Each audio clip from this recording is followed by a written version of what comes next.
Time to time कुछ फिल्मों के बारे में सुन के ऐसा नहीं लगता कि भैया इंडियन सिनेमा शायद कुछ नया करने वाला है। 2016 में जब मैंने जग्गा जासूस का टीजर देखा तो मुझे भी ऐसा ही लगा था कि चलो कोई तो बॉलीवुड में एडवेंचर जॉनरा अच्छे से एक्सप्लोर करेगा, और इसका तो इंतजार भी लंबा था। पता नहीं कितने डिलेज और रीशूट्स के बाद फाइनली फिल्म 2017 में आने वाली थी, पर रिलीज के बाद ठंडा रिस्पॉन्स मिलने पर मैं भी मेजोरिटी जनता की तरह फिल्म को भूल गया। मैंने लिटरली 3-4 बार मूवी को कंप्लीट करने की कोशिश की और हर बार किसी न किसी पॉइंट के आगे मूवी देखी ही नहीं जाती थी। कुछ दिन पहले इस वीडियो के लिए आखिरकार मैंने जग्गा जासूस देखी, बट स्ट्रेंज बात क्या थी पता है, थ्रू आउट द फिल्म बहुत से ऐसे म्यूजिकल डायलॉग्स थे जो मुझे वर्ड बाय वर्ड याद आ रहे थे। एंड देन आई रिकॉर्ड कि इन म्यूजिकल सीन्स को तो बहुत पहले मैं अलग से सुना करता था। That's how fabulous these scenes were to me. But अब इस पे क्यूरियोसिटी तो बनती है कि अगर सेपरेटली ये सीन्स इतने फैबुलस हैं, देन व्हाई जग्गा जासूस फेल्ड।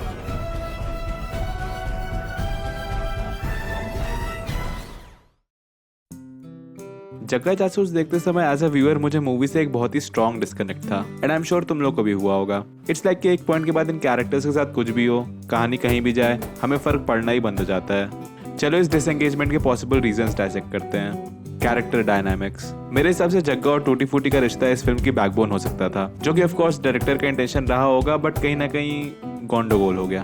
फिल्म का इनिशियल सीक्वेंसेस फादर सन बॉन्ड को बहुत इफेक्टिवली सेटअप करता है, स्पेशली दोनों का बिछड़ना। यहाँ तो शाश्वत चैटर्जी का एक्सप्रेशन ही रुलाने के लिए काफी है, बट यही same emotional core through out the film maintain नहीं हो पाता। द रीजन बीइंग कि इस बिछड़ने की ट्रेजेडी को कहानी में अच्छे से नहीं दिखा पाया गया। यूजुअली एक अच्छी सेपरेशन स्टोरी में हम बिछड़े हुए कैरेक्टर्स की लॉन्गिंग डीपली फील कर पाते हैं। वहाँ through the course of the story ये बिल्ड किया जाता है कि कैसे दोनों में से एक या फिर दोनों ही कैरेक्टर्स इस दूरी की वजह से टूटते जा रहे हैं। जैसे जैसे कहानी आगे बढ़ती है वैसे वैसे हमें नजर आता है कि अपना प्रोटैगनिस्ट अब इस दूरी को बर्दाश्त नहीं कर पाएगा। इसे सेवियर और सफरर के कॉन्सेप्ट के थ्रू समझो। यूजुअली बिछड़े हुए दो कैरेक्टर्स में एक सेवियर होगा और एक सफरर। फॉर एग्जाम्पल कृष्णा और रोहित के सेपरेशन में रोहित सफरर होता है और कृष्णा यानी हमारा प्रोटैगनिस्ट सेवियर होता है। हमें ये separation story out of pity engaging लगती है। थ्रू आउट द फिल्म दिखाई गई रोहित की सफरिंग की वजह से ही इस रियूनियन में इतना इमोशनल वेट आता है। सिमिलरली साहिर खान का बिल्लू से रियूनियन इसीलिए वर्क करता है क्योंकि हमने इन दोनों की दूरियों की वजह से लिटरली बिल्लू की जिंदगी उजड़ते हुए देखी है, जो तभी ट्रैक पे आती है जब साहिर अननोइंगली दोनों के बीच की दूरियां फाइनली मिटाता है। यानी ओवरऑल ये समझ लो कि सेपरेशन स्टोरीज में किसी न किसी कैरेक्टर के थ्रू बिछड़ने की ट्रेजेडी बिल्डअप करने पर इमोशंस बहुत अच्छे से वर्क करते हैं, एंड यही बिल्डअप जग्गा जासूस में मिसिंग होता है, या यूं कहें कि उतना इम्पैक्टफुल नहीं होता। द रीजन बीइंग कि यहाँ दोनों ही बिछड़े हुए कैरेक्टर्स सफरर्स नहीं है। एक सफरर कैरेक्टर कौन होता है जो सेपरेशन की वजह से पूरी तरह वनरेबल यानी लाचार हो जाए, बट यहाँ तो दोनों ही अपनी अपनी मिस्ट्री सॉल्व करने में लगे रहते हैं। दोनों में से कोई भी एक नेसेसरी अमाउंट ऑफ लाचारी नहीं प्रोवाइड कर पाता। बट इसके लिए मैं आउट एंड आउट मूवी को ब्लेम नहीं करूंगा। आई मीन जग्गा एक डिटेक्टिव है, उसको कहानी में टाइम टू टाइम लोगों को आउटस्मार्ट करता हुआ दिखाना ही होगा। अल्टीमेटली मेन मिस्ट्री उसे ही सॉल्व करनी होगी। क्या है ना, इस जॉनरा में ऐसे ही होता है। एंड जब प्रोटैगनिस्ट टाइम टू टाइम बाकी कैरेक्टर्स को ओवर पावर करे तो उसे लाचार भी एक हद तक ही दिखा सकते हैं ना। वहीं दूसरी तरफ टूटी फूटी को मे भी सेना की कैद में रोहित जितनी बेकार हालत में दिखा सकते थे, बट चलो अपने दादा के विजन की इज्जत करते हुए लेट्स से कि टूटी फूटी को ऐसा ही रखा जाए। इज इट स्टिल पॉसिबल कि इन दोनों कैरेक्टर्स को इंटैक्ट रख के हम इस फादर सन के सेपरेशन वाले आर्क को एंगेजिंग बना सकते हैं? जी हाँ, एब्सोल्युटली पॉसिबल, अगर हम इन दोनों के बीच कोई अनरिजॉल्व कॉन्फ्लिक्ट ले आए। मे बी जब बागची बचपन में जग्गा को ऐसे ही छोड़ के चला गया तो जग्गा इतने साल उसका इंतजार करते करते बिखरता जाता है। इस ट्रैजिक सेपरेशन की वजह से ओवर द टाइम उसके दिमाग में अपनों को खोने का डर बैठ जाता है। जब ये चीज उसके आसपास के रिलेशंस को अफेक्ट करने लगती है तो उसका बस यही एम बन जाता है कि वो बागची को किसी तरह ढूंढ के सिर्फ ये जान पाए कि उसने उसे बचपन में क्यों छोड़ा। जग्गा इस सवाल का जवाब इतनी बेसब्री से इसलिए ढूंढना चाहता है क्योंकि वो एक्सपेक्ट कर रहा है कि मे बी इस जवाब से उसकी जिंदगी की इनसिक्योरिटी दूर हो जाए। दैट इज द थॉट कि लोग उसे उसमें मौजूद किसी कमी की वजह से छोड़ के चले जाते हैं। एंड एक्चुअली ये थॉट फिल्म में टच भी किया गया है। इट्स जस्ट दैट उसको अच्छे से एक्सप्लोर नहीं किया। जग्गा की ये इनसिक्योरिटी बता तो दी जाती है, बट कहानी में उसके साथ ऐसा कुछ होता नहीं जिससे ये ट्रेट एक्सप्रेस हो। यानी ये थॉट सिर्फ प्रेजेंट होता है, इसे एक्शन में एग्जीक्यूट नहीं किया जाता। मे बी ये दिखा सकते थे कि इस इनसिक्योरिटी की वजह से जग्गा और श्रुति का बॉन्ड बिगड़ रहा है। जग्गा को श्रुति से प्यार तो है, पर वो उससे दूर जाना चाहता है क्योंकि उसे लगता है कि वो भी उसे सबकी तरह छोड़ के चली जाएगी। यानी बेसिकली इस इनसिक्योरिटी से उसकी जिंदगी में कुछ हलचल होते हुए दिखा सकते थे जिससे दोनों के बीच का अनरिजॉल्व कॉन्फ्लिक्ट और स्ट्रांग होता। मतलब अब सवाल सिर्फ ये नहीं होता कि बिछड़े हुए बाप बेटे कैसे मिलेंगे, अब सवाल ये होता कि अगर ये दोनों मिल भी गए तो क्या एक दूसरे को एक्सेप्ट कर पाएंगे? क्या जग्गा टूटी फूटी को माफ कर पाएगा? क्या टूटी फूटी का जग्गा को छोड़ के जाना सही में इतना जरूरी था? यूसी ऐसे इस सेपरेशन स्टोरी में और वेट आ सकता था। यानी ओवरऑल ये समझ लो कि एक सेपरेशन स्टोरी तब वर्क करती है जब कैरेक्टर्स के रियूनियन के लिए अच्छे चैलेंजेस पुटअप किए जाएं, जैसे लाचारी दिखाने पर फिजिकल चैलेंजेस सेटअप होते हैं। दैट इज यहाँ हमें मालूम होता है कि दोनों कैरेक्टर्स किसी भी तरह एक दूसरे से मिलना चाहते हैं। इट्स जस्ट दैट उन्हें मिलने के लिए सर्टेन फिजिकल ऑब्स्टिकल्स को क्रॉस करना पड़ेगा। सो इस टाइप की सेपरेशन स्टोरी में पूरा कॉन्फ्लिक्ट यही होता है कि कैसे इन फिजिकल ऑब्स्टिकल्स को क्रॉस करके फाइनली रियूनियन होगा। वहीं दूसरी तरफ दोनों कैरेक्टर्स के बीच कॉन्फ्लिक्ट इंट्रोड्यूस करने से इमोशनल चैलेंजेस सेटअप होते हैं। यहाँ फिजिकल ऑब्स्टिकल्स को ओवरकम करने से ज्यादा पूरा कॉन्फ्लिक्ट इस बात पे फोकस करता है कि हमारे दोनों कैरेक्टर्स अपने बीच के इमोशनल ऑब्स्टिकल्स को कैसे ओवरकम करेंगे। एंड गिवन द फैक्ट कि जग्गा जासूस में दोनों ही कैरेक्टर्स को ज्यादा लाचार नहीं दिखा सकते थे, I think it would have been best अगर जग्गा और टूटी फूटी के बीच के इमोशनल कॉन्फ्लिक्ट पे ज्यादा फोकस होता। आई मीन हमें यकीन तो होता कि जग्गा एज यूजुअल मिस्ट्री सॉल्व कर लेगा, बट साथ में ये एंटिसिपेशन होती कि क्या टूटी फूटी और उसके बीच की इमोशनल दुनिया खत्म होंगी, और यही एंटिसिपेशन इस फादर सन की सेपरेशन स्टोरी को एंगेजिंग बनाती। चलो क्लाइमैक्स के रियूनियन को एज एन एग्जांपल लेते हैं और इसे दो एनिमेटेड मूवीज के रियूनियन से कंपेयर करते हैं। आई होप तुम लोगों ने कोको और फाइंडिंग नीमो देखी होगी। अगर नहीं देखी तो इस टाइम स्टैम्प पे जंप करो और चुल्लू भर पानी में भी कूद सकते हो। जिन फिजिकल और इमोशनल चैलेंजेस की मैं बात कर रहा था वो इन दोनों मूवीज के क्लाइमैक्स में प्रेजेंट होते हैं। जैसे कोको के क्लाइमैक्स में चैलेंज फिजिकल होता है। मिगेल को किसी तरह अपनी दादी की याददाश्त वापस लानी पड़ती है ताकि हेक्टर जिंदा रह सके। दैट इज क्लाइमैक्स के अल्टीमेट गोल यानी रियूनियन को हासिल करने के लिए हमें कोको की बीमारी के फिजिकल ऑब्स्टिकल को क्रॉस करना पड़ेगा। ये चीज जग्गा जासूस के क्लाइमैक्स में मिसिंग होती है क्योंकि रियूनियन के लिए फिल्म के क्लाइमैक्स में ऐसा कोई ऑब्स्टिकल क्रॉस करना ही नहीं पड़ता। पर भाई इतने लंबे एक्शन सीक्वेंस का क्या? हाँ फिजिकल ऑब्स्टिकल है पर रियूनियन के लिए नहीं। यानी क्लाइमैक्स में ऑब्स्टिकल तो डाला पर कैरेक्टर का अल्टीमेट गोल ही चेंज कर दिया। ट्रेन सीक्वेंस, कार चेज, ये सारे ऑब्स्टिकल्स बशीर अलेक्जेंडर को हराने के गोल के अगेंस्ट काम करते हैं, ना कि रियूनियन के गोल के अगेंस्ट। इसीलिए इतने अनोखे ऑब्स्टिकल्स होने के बावजूद इमोशंस फ्लैट पड़ जाते हैं। ऑन अ साइड नोट, ऐसा भी नहीं है कि क्लाइमैक्स के पहले कैरेक्टर का गोल चेंज करने वाली फिल्में वर्क नहीं करती। I mean dark night of the soul moment की टेक्निक इसी बारे में तो है। ये टेक्निक मैंने 3 एक्ट स्ट्रक्चर वाले वीडियो में भी एक्सप्लेन की थी, बट मुझे मालूम है तुम सारे आलसी लोग देखोगे नहीं, इसलिए back to this video. Finding Nemo पे गौर करें तो यहाँ इमोशनल चैलेंज पे ज्यादा फोकस है। यहाँ क्लाइमैक्स में असली रियूनियन तब नहीं होता जब ये दोनों फिजिकली मिलते हैं, बल्कि तब होता है जब ये दोनों अपने बीच का कॉन्फ्लिक्ट रिजॉल्व करते हैं। दैट इज जब मार्लिन नीमो पे भरोसा करता है और नीमो मार्लिन को अपनी फीलिंग्स एक्सप्रेस करता है। अगर टूटी फूटी और जग्गा का भी कोई इमोशनल कॉन्फ्लिक्ट क्लाइमैक्स में रिजॉल्व किया जाता तो रियूनियन काफी अच्छा हो सकता था। सो यू सी, क्योंकि इस रियूनियन को अचीव करने के लिए कैरेक्टर्स को कोई खास चैलेंज नहीं फेस करना पड़ता, इसीलिए ये रियूनियन नहीं वर्क कर पाता। एंड हेंस ओवरऑल ये फादर सन बॉन्ड एक स्ट्रॉन्ग मिसिंग कॉन्फ्लिक्ट की वजह से फेल कर जाता है। अब आते हैं मिस्ट्री पे। किसी भी मिस्ट्री में इमोशनल वेट देने के लिए हमें प्रोटैगनिस्ट को उसके कंफर्ट जोन से बाहर लाना पड़ता है। कंफर्ट जोन से मेरा मतलब कैरेक्टर के इनहेरेंट नेचर से है। आई मीन बर्फी का एग्जांपल देखो, वहां भी झिलमिल के घूमने के अराउंड एक मिस्ट्री होती है। द रीजन कि ये मिस्ट्री कंपैरेटिवली ज्यादा इमोशनल लगती है, इसके यहाँ ये मिस्ट्री बर्फी को उसके कंफर्ट जोन यानी इनहेरेंट नेचर से बाहर लाती है। दैट इज ये मिस्ट्री उसको इतना डीपली झंझोड़ के रख देती है कि वो दूसरों को खुश रखने और जिंदगी को एक अनोखे नजरिए से देखने का अपना इनहेरेंट नेचर ही भूल जाता है। क्योंकि हमारा कैरेक्टर इस मिस्ट्री से इतना ज्यादा इमोशनली अफेक्ट हो रहा है, इसलिए हम भी एज ऑडियंसेस इससे इमोशनली अफेक्ट होते हैं। जग्गा जासूस की मिस्ट्री में इसी इमोशनल इंपैक्ट की कमी है, क्योंकि यहाँ हमारे प्रोटैगनिस्ट का इनहेरेंट नेचर नहीं बदलता। सी, जग्गा एक डिटेक्टिव कैरेक्टर है, उसका इनहेरेंट नेचर मिस्ट्री सॉल्व करने का है। तो अगर कहानी में मेन मिस्ट्री किसी कैरेक्टर को ढूंढने की होगी तो ऑब्वियसली जग्गा का इनहेरेंट नेचर नहीं अफेक्ट होगा, क्योंकि यही तो उसका कंफर्ट जोन है। यानी जैसे बर्फी वाली मिस्ट्री प्रोटैगनिस्ट को उसके कंफर्ट जोन से निकाल रही थी, वैसे ही जग्गा को भी उसके कंफर्ट जोन से निकालना जरूरी है। यानी मेन सवाल ये नहीं होना चाहिए कि टूटी फूटी कहाँ मिलेगा, क्योंकि इसका आंसर ढूंढना तो जग्गा के बाएं हाथ का खेल है, बल्कि जग्गा के लिए मेन सवाल ये होना चाहिए कि क्या सही में टूटी फूटी को ढूंढना जरूरी है। आई मीन हाउ अबाउट अगर सिन्हा जग्गा की इनसिक्योरिटी पे वार करे, उसके मन में टूटी फूटी को लेकर डाउट लाए कि क्या बागची सही में उसकी फिक्र करता है, क्या बागची जग्गा का इतना एफर्ट डिजर्व करता है। इस मूव से जग्गा का इनहेरेंट नेचर अफेक्ट हो सकता है, क्योंकि अगर किसी केस को लेकर उसका मोटिवेशन ही हिल गया तो वो उसे सॉल्व ही क्यों करना चाहेगा। इससे कहीं ना कहीं प्लॉट और भी इंटरेस्टिंग होगा, बिकॉज अब ऑडियंस ये भी एंटिसिपेट करने लगेगी कि जग्गा का ये डाउट कैसे दूर होगा। एंड जस्ट लाइक दैट हम जग्गा को उसके कंफर्ट जोन से बाहर लाकर ये मिस्ट्री इमोशनली और कंपेलिंग बना सकते हैं। साथ में मेरे हिसाब से जग्गा जासूस एक एडवेंचरस थ्रिलिंग राइड की तरह वर्क करनी चाहिए थी, एंड वो इसीलिए नहीं हो पाता क्योंकि हम इस मिस्टीरियस प्लॉट से थ्रू आउट हुक नहीं रहते। आई मीन बेसिकली जग्गा जासूस में इस मिस्ट्री के अनफोल्ड होने के अराउंड थ्रिल क्रिएट करने की कोशिश की जा रही थी कि जैसे जैसे मिस्ट्री के बारे में चीजें रिवील हो वैसे वैसे हमारा सस्पेंस बढ़ता जाए। और ये अनफोल्डिंग 2 डायरेक्शंस में होती है। पहली, जहाँ कॉन्स्पिरेसी अनफोल्ड हो रही है, आर्म्स ड्रॉप, सिन्हा का सीक्रेट प्लान, बशीर अलेक्जेंडर की मास्टर स्कीम वगैरह वगैरह। ये कॉन्स्पिरेसी वाली अनफोल्डिंग इसलिए इतनी इफेक्टिव नहीं होती क्योंकि क्योंकि यहाँ पे एक स्ट्रॉन्ग एंटागनिस्टिक फोर्स नहीं डेवलप किया गया है। मेरा मतलब है कि अगर प्रोटैगनिस्ट किसी बहुत ही बड़े मास्टर प्लान का पर्दाफाश कर रहा है तो ऑडियंस को यह पर्दाफाश देखने की स्ट्रॉन्ग अर्ज होनी चाहिए। अंदर से इस प्लान को चला रहे एंटागनिस्टिक फोर्स को हारते देखने का मन करना चाहिए। बट इंस्टेड यहाँ ऑडियंस फिल्म में दिखाए गए बोर्ड बच्चों की तरह फील करती है।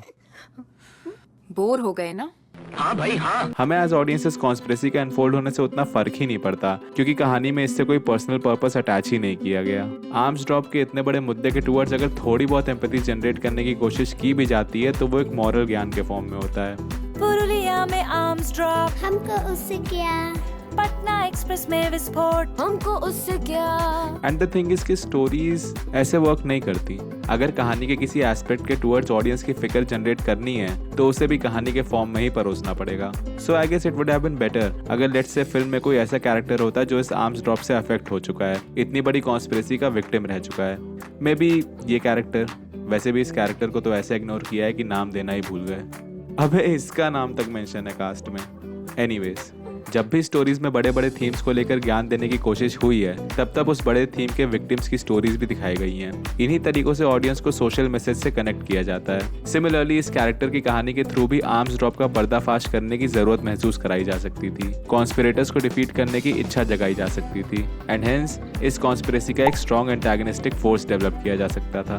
एक और रीजन जिसकी वजह से ये पूरी कॉन्स्पिरेसी की अनफोल्डिंग अच्छे से वर्क नहीं कर पाती इज समथिंग जो एक्चुअली सिर्फ बासु दादा का फॉल्ट नहीं है, बल्कि आजकल दुनिया भर के फिल्म मेकर्स की जन्मजात दिक्कत है, फ्रैंचाइज बिल्डिंग। मतलब मूवी की मेन कॉन्स्पिरेसी मिस्ट्री ये आर्म्स ड्रॉप है, बट क्लाइमैक्स के पहले तक हम सिन्हा को क्लोजली फॉलो करते हैं जो इस आर्म्स ड्रॉप में इंटरेस्टेड भी नहीं है। उसका तो इन आर्म्स ड्रॉप वालों को डबल क्रॉस करने का अपना ही सीक्रेट प्लान चल रहा है। जानकारी मंगवा के बड़े बड़े लोगों से आपको बस माल कमाना था। कमाया भाई देखो, किसी भी एडवेंचर मिस्ट्री में ऑडियंस को एंड में सेटिस्फाई करना बहुत जरूरी है। तो या तो आर्म्स ड्रॉप को मेन कॉन्स्पिरेसी ना बनाओ, या अगर बनाना है तो सिन्हा को उसका मेन बॉस रखो, और अगर वो भी नहीं करना तो बशीर अलेक्जेंडर को शुरुआत से ही as a main antagonist setup करके एंड में उसकी कहानी खत्म करो। But the thing is franchise setup करने के चक्कर में फिल्म इनमें से कोई भी काम ढंग से नहीं करती, और हेंस एज ऑडियंसेस भले ही हम आर्म्स ड्रॉप का किस्सा सॉल्व होते हुए देखते हैं, पर क्योंकि ये डिफीट एक वेल एस्टैब्लिश एंटागनिस्ट के थ्रू नहीं दिखाई जाती, इसलिए क्लाइमैक्स में एक नेसेसरी सेटिस्फैक्शन मिसिंग होती है।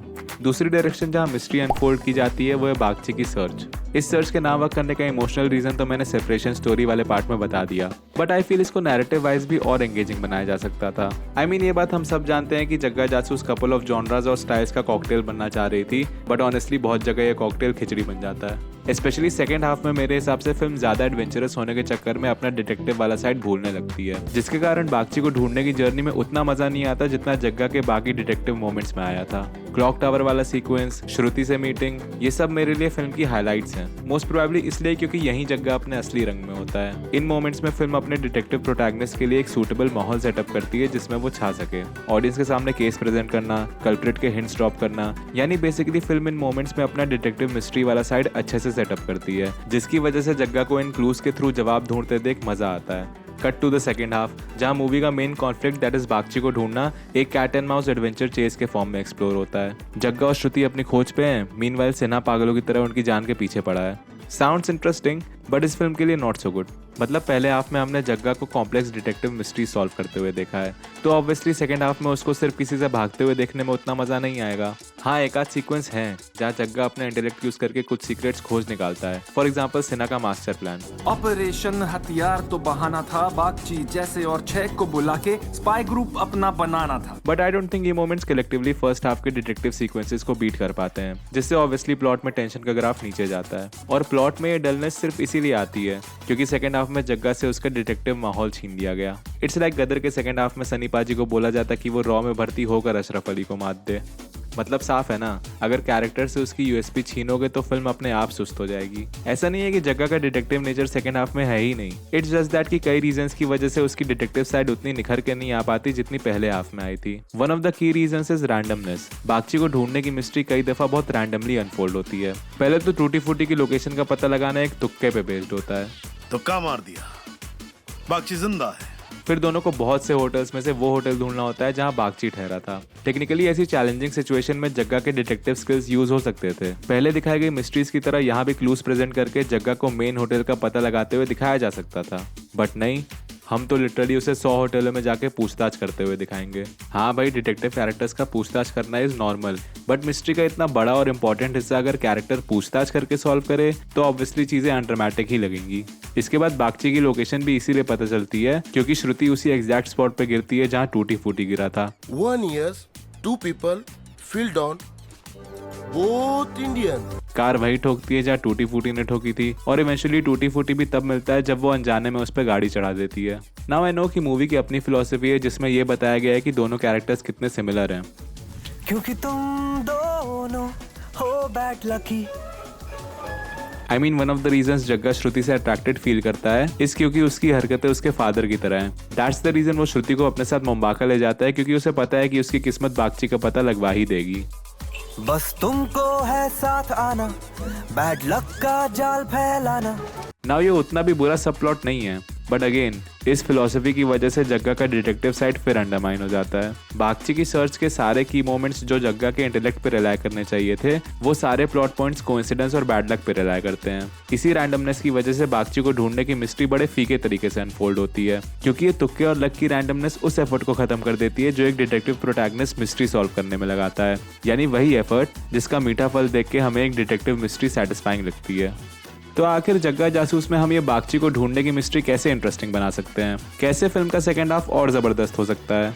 द आंसर इज माहौल बदल दो। जग्गा को ऐसा माहौल दो जिसमें वो शाइन करे। I mean how about second half एक कैट एंड माउस चेस के बजाय एक हू डन इट मिस्ट्री हो, यानी वो मिस्ट्री जहां मर्डरर की आइडेंटिटी मेन सस्पेंस होती है। फिल्म में ये बताया गया था कि सेना का एक सीक्रेट ग्रुप है जिसका Bagchi one of the member होता है और उस ग्रुप के बाकी मेंबर्स ओवर द टाइम खत्म होते जाते हैं। चुन चुन के उसने जोड़े लोग साथ में से बचा बस टूटी फूटी।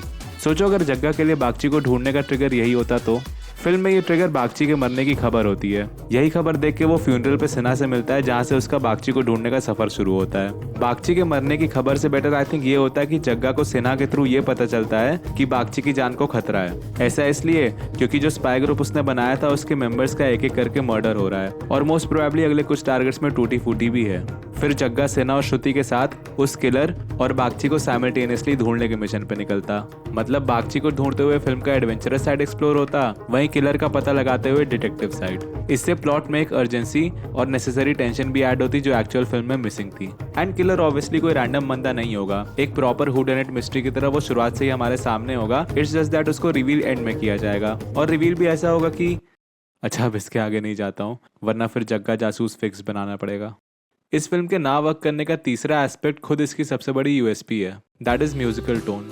नाउ यहाँ मामला थोड़ा पेचीदा है। यहाँ फिल्म के म्यूजिकल टोन से मेरा कोई क्रिटिसिज्म नहीं है क्योंकि लगभग सारे म्यूजिकल मोमेंट्स बहुत ही वेल डिजाइन थे।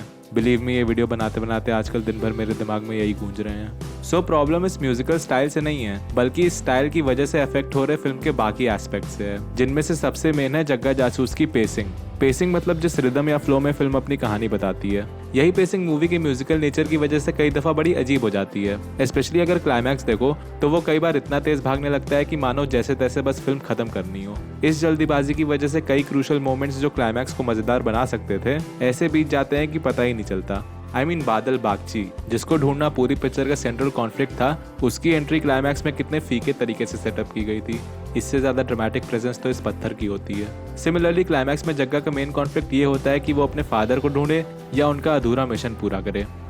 जग्गा के आगे अब 2 रास्ते, उसे ढूंढता रहे जो उसकी मंजिल है या उस मिशन को पूरा करे जो टूटी फूटी की मंजिल थी।